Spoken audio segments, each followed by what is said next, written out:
A drug pusher gets hooked on his own product. That's when I realized I wasn't in control. Watch what brought him back from the darkness. It'd be better if I just died. Plus, Ephraim Graham's here with this week's Top 5 from Studio 5. 700 Club Interactive starts now. Well, welcome to the show. Here's Ephraim Graham with this week's Top 5 stories from Studio 5. At number 5. I guess the good Lord is with me today. I wonder why the Lord isn't with us every day. It would be so nice if he was, no? Yeah. At 93, the Academy is honoring actress Cicely Tyson with an honorary Oscar. When I read a script, either my skin tingles or my stomach churns. With productions like the autobiography of Miss Jane Pittman, Sounder, the Marva Collins story, and The Trip to Bountiful. I've never done a job just for money. I could not do anything that would not enhance humanity. Tyson has a Tony, 2 Emmys, and a Presidential Medal of Freedom. She's now the first Black woman to receive an honorary Oscar. This is my story, tra-la-la-la, this is my song. At number 4. That's how it keeps you in cycles. Jonathan McReynolds' Make Room project is riding the Billboard Top 10 charts months after its release. And he's dropping some new exclusive music to Studio 5. I gotta make a sincere effort to be all that you called me to be. It's called Try, and it comes as Jonathan travels the country on his Make Room tour. So I'm gonna try. See, I'm gonna try. At number 3.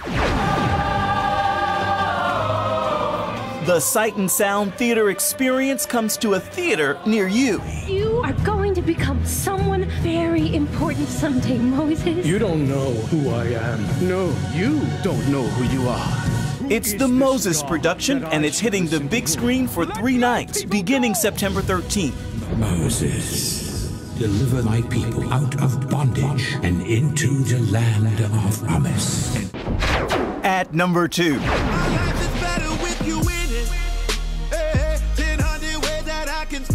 That's a track from Even More, a new album from the gifted pop soul singer and songwriter Major. That's capital M-A-J-O-R, period. That also puts him out front after many years of producing music for a long list of others. I learned that on the way there, you serve in the space that you ultimately want to conquer. And so I had no problem, serving other people's dreams. I just want to be honest. I just want to be honest. With all my faults around, I may let you down. Major is his real name, and he's a man of faith who grew up in Houston in a blended family with 13 children. It's amazing, but I'm not surprised that it's manifesting because I put in the work for it. At number 1. Miracles didn't save me, Padre. A couple of atomic bombs did that. You're Lou Zamperini, aren't you? The powerful faith story of Lou Zamperini opens in American theaters this week. Thank you. For what? For preserving the free world for silly girls like me. Unbroken Path to Redemption shares the Zamperini love story. And Madalena Isakal returns to this film in the role of Zamperini's mom. How important do you think his mom's role was in his life to the strength that we see? I get emotional. It's so important. I know that because I remember when we shot the first movie, Angie told me, she went to visit him at the hospital, and she brought a computer and showed him the rough cut that we had. And she told me, Madalena, the last words were for the mama. He was constantly talking about his mama. His mother was so important in his life because she was the one believing in him when nobody else, with a kind of losing faith. Well, Ephraim's here to talk more about it, and let's kick off with Louis Zamperini. Yes. How important was his mother? Very important, as she was saying that he was a troubled kid. If you learn parts of his story, he wasn't, a good kid, but his mom never gave up hope. And when the world was saying that he had died and he was a prisoner of war, Mom didn't give up. Did not give up. As a matter of fact, they had given her a check, and she refused to cash the check, saying, no, my son is still alive. And to hear that story from the woman who plays his mom, she's actually the only actress who was in both of the Unbroken stories. She's very passionate about it. Literally, as you saw there, tearing up because she can identify. Of course, Louis Zamperini, some Italian in his blood, and she, a woman of Italian heritage as well, even more connected to the story. What about the time, because I think it's important for our day, the time when he had PTSD, and he goes deep into alcohol, and his marriage is at risk, his life is at risk. Yes. What role did Mom play then? Mom played the role of believing that you can come through this. And a mother's love is amazing. Those of us who have good moms know this, that no matter what it is you're going through, when you yourself doubt that you're going to come out of this, you think your life should end. And Mom still sees the hope that God sees in you, that he wants you to succeed. And Mom played that role for him as well. And she shared the story literally when he is nearing his death in his 90s, and Angelina Jolie is on the bed sharing on computer what she's already cut, because he never got to see the finished product of the film. That for him, the most important thing was making sure that his mom's role was understood and well represented. She goes, it was all for Mom. Why didn't that first film go more into what happened after the war? Because I think, for me, that's the real story. I mean, not to diminish what happened, Absolutely. Not to diminish his war service, not to diminish what happened to him in a prisoner of war camp. No, not at all. But the transformation and the Louis that came out of that is incredible. Yeah, because everybody, of course, wanted to know, how did the Louis that we see today, or that we saw at the end, get there? Because you only see the end when he comes home from war.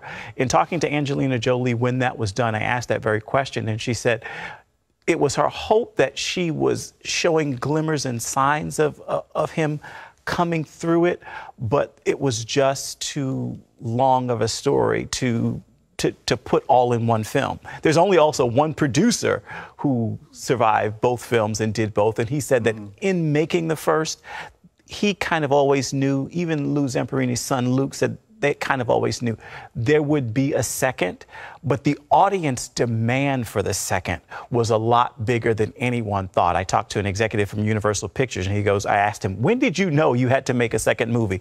And he goes, when people just kept saying, well, I'm kind of disappointed, the film was good, but you ended it too soon, then they knew this had to be done. Okay, when does it open? It opens this Friday in American theaters. This Friday. Okay. Yes, worth seeing.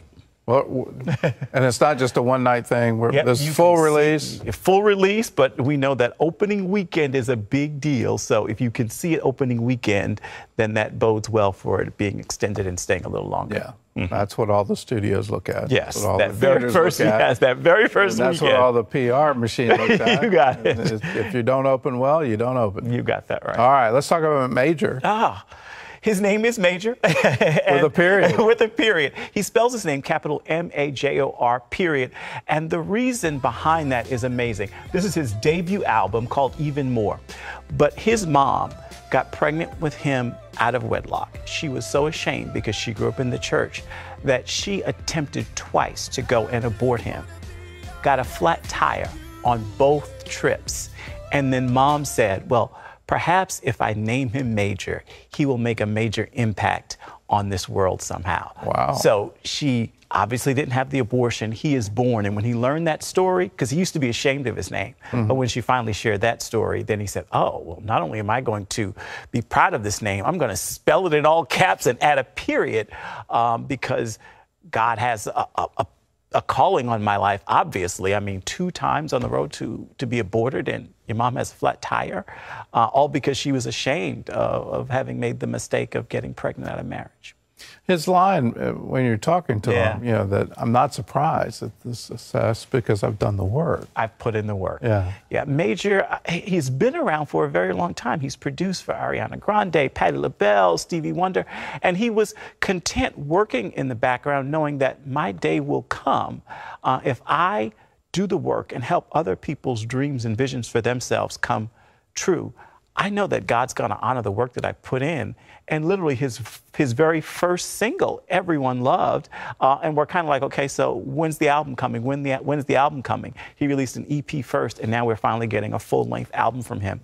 And listening to it, although it's an R&B and pop album, you can hear in every single track a tribute to his faith, because that is at the core who he is, and he is very, very proud of it. In all interviews and all his conversations, he doesn't necessarily tell the people that who's interviewing him that he's simply quoting scripture. But as a believer and a reader, I'm listening, okay, that's just straight out of the Bible. And the journalists don't necessarily recognize that, but I get it. Like, okay, yeah, I know exactly where your heart is. Yeah, and it's a shame most people in our culture today wouldn't recognize the Bible unless you put chapter and verse beside it. And you got it.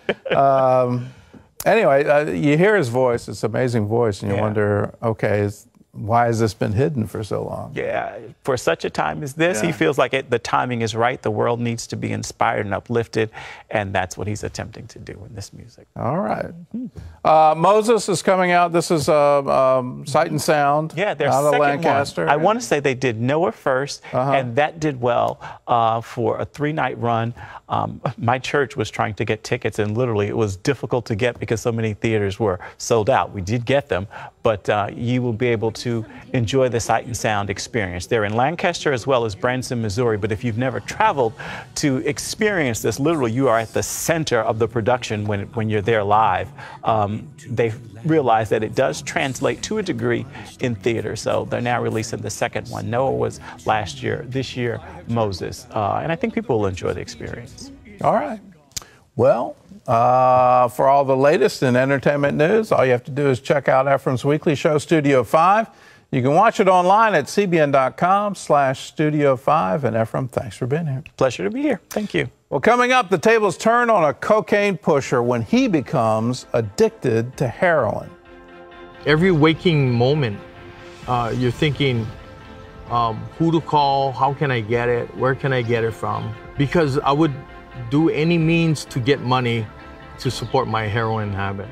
See how this man ends up broke, homeless, and living in a park where he receives a miracle. Don't go away. Derek Nakata lived the high life in Honolulu, supplying all the nightclubs with cocaine. He made about $35,000 a week until he started using the very drug he was selling. Before long, Derek had moved on to heroin, and soon he was broke, homeless, and living in a park. I started growing weed and I started selling weed, and I can remember in high school, I made like $220 a day just going to school and selling bags of weed. Derek Nakata of Honolulu, Hawaii started smoking marijuana in the 6th grade. By the time he was in high school, he had turned his recreational drug use into a profitable business. In his 20s, he realized he could make even more money distributing cocaine. The pearl surfers that was coming from Brazil, Peru, all those guys, they were bringing in coke, and I would supply all the nightclubs with coke. I'd drive in twice a night, selling ounces of coke, maybe 8 ounces in one night. I was making about $35,000 a week just selling coke. Derek soon became dependent on the very drug he was selling. That's when I realized I wasn't in control. When I started using my product and when I started actually smoking coke, all the money I had made, I just started spending it all on drugs. The drug was controlling me. Eventually, he dropped his crack addiction for heroin. I could see the desperation that I was going through because of this drug. Every waking moment, you're thinking, who to call, how can I get it, where can I get it from? I felt there was a little darkness in my soul. Like I was not the same person I was, because I would do any means to get money to support my heroin habit. When he tried to stop using, Derek felt powerless. I remember telling myself it'd be better if I just died. It'd be a lot easier if I just died, because the pain was so great. You couldn't sleep. I was throwing up. My eyes was tearing. I was just suffering. And I thought if I died, that would be a lot easier. Desperate to be free from heroin, Derek tried something he'd never done before. He prayed to the only one he believed could help. I just cried out to God and I said, God, if you could break my chain of addiction, I'll serve you the rest of my life. I don't know what that meant. I didn't have a relationship with God, but I was pleading with God that I was making a deal. Hey, if you could take this away, man, I would serve you the rest of my life. The beginning of the answer to his prayer came 3 days later, when he was arrested while buying heroin. Derek spent the next 2 months in jail. It detoxed me. They gave me a medication to take a little bit of the withdrawals, but you still have effects, but it's not as bad. When he was released, Derek was broke, homeless, and living in a park in Hawaii. A local pastor who often brought food to the homeless told Derek about the love of Jesus. I remember one day that the pastor didn't bring food. This is when God came so real to me. I cried out to God. I said, God, if you're real, bring us some food. And lo and behold, 10 minutes after that, this couple was walking towards us with foil pans. I didn't know what it was. So 5 of us sitting there, and then this young lady and this guy said, hey, we just got married and we had all this extra food and we thought we'd bring it to you guys. And that's when I thought, oh, wow, God, you're real. I mean, I had no doubt right there. God, you answered me. And that's when my relationship with him became real. Derek gave his life to Jesus. He soon realized that God had answered all of his prayers. And it was early morning, and you had to take down your tent because the police said, hey, you can sleep here, but take down your tent in the morning. And I remember it was sun just rising. I stepped out, the birds were chirping, life was just beginning. The sun was coming up, and I realized I didn't have to hustle to get well anymore because God had made me well. He broke in my chains. And that's when I realized God kept his promise. And he delivered me from bondage to my addiction. And that's when I realized, okay, God, I'll serve you. He began ministering to the homeless community in Hawaii with a pastor and was eventually asked to join the church staff. He says he's thankful that the Lord heard his prayer and changed his life. He's a God of restoration. He's a God of redemption. He's a God that wants you to have a relationship with him. I never felt so much satisfaction in my soul that, you know, it's so rewarding in my soul. Once you have experienced the hand of God and be touched by him, it's just something you can't explain. It's amazing. God is amazing. The wonderful news is you can have the same experience. It's hard to describe. It is amazing. It will change your life. It'll change what you do. It'll change how you think. It'll change how you approach life, how you see the world. It'll change all those things. It's an encounter. You can't really describe it, but you know it. And you know for sure that your Redeemer lives. You're able to be just like Job. You've gone through difficult times, and you say, I know my Redeemer lives, and I will stand on the earth and see him face to face. You can have that. Now, how do you get it? Well, it's very simple. You ask for it. That's what Derek did. He asked for it. He said, God, I need to know you. if you'll free me from this, if you'll set me free from my addictions, what I've done, if you'll free me from my past, from my guilt, from my shame, if you'll do all these things for me, I want to follow you. So here's the prayer for you. It's a very simple one. Jesus, if you're real, if you're really there, if you really are my Savior, could you show up? Could you show up for me? And if you pray that with all of your heart, here's the promise from the Bible. When you seek me with all of your heart, then you will find me. It's not a prayer you do casually. It's not a prayer you do as a joke or a dare. It's a prayer you do with all of your heart when you come to the end of yourself and you say, there's got to be more. There's got to be something else. Jesus, could you show up for me? Could you be my Savior? If you need help with that prayer, we're here for you 24 hours a day. All you have to do is pick up the phone and call us and say, I want to meet Jesus. I want to know, is this real? Can I really be forgiven? Can I really be set free from my past, from my sin, from this burden of guilt? Can I have this? Can I have a new life? Well, the answer to all those questions is yes. But the answers are all found in Him.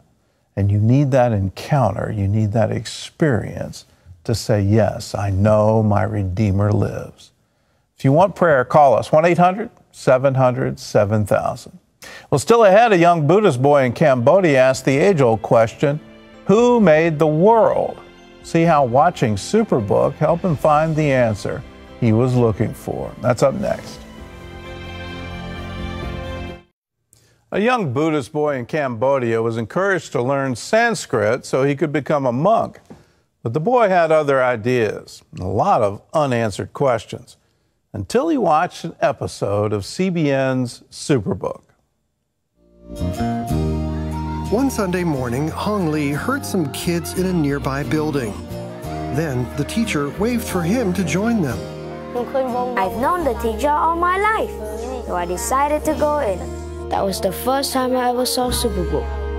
Hong Lee grew up in a traditional Buddhist family in Cambodia. My grandpa told me to learn Sanskrit. He said, learn it and I will make you into a monk. I said, I'm not sure I want to be a monk. But Hong Lee did have some unanswered questions that morning as he walked into the church. Questions like, who made the world? They were showing the Superbook episode in the beginning. I saw the spirit flying around. And he said, lights on. He made the sky and the whole world. He even made Adam from the dust of the earth. The teacher invited everyone to pray that morning, and Hong Lee, after watching only one episode of Superbook, gave his life to Jesus. After I believed in Jesus, I was so happy because I knew He is the world maker. The following weekend, Hong Lee talked to his parents and invited them to go to church. Then, just 3 weeks later, his whole family prayed to become Christians. My mom and dad believe in Jesus now, and they go to church every week. I'm so grateful for Superbook.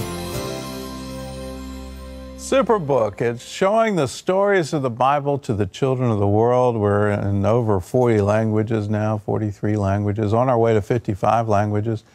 There's a broadcast map where you can see all the different places where we're broadcasting Superbook today. In all those languages, we're distributing it via the internet, on DVD.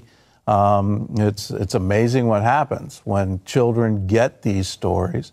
And when they're watching the Bible story, when the Bible characters are talking, they're talking verses out of the Bible. And we use the most popular translation in all of these languages so that when they go read the Bible, they're already familiar with the story because they've already seen it on Superbook. If you want to be a part of it, all you have to do is call us and say, I want to be a part. I want to join the Superbook Club. And for a gift of $25 or more, we'll send you 3 copies of our newest episode. It's called Teach Us to Pray. It's all about the Lord's Prayer. And then we have a Superbook End of Summer Party Pack bonus if you call right now, and that's 3 additional episodes Noah and the Ark, Jonah and Paul and the Shipwreck, and that's 6 DVDs for a gift of $25 or more. All that is while supplies last, so call us now, 1-800-700-7000. Here's a word, let the whole earth sing to the Lord. Each day proclaim the good news that He saved.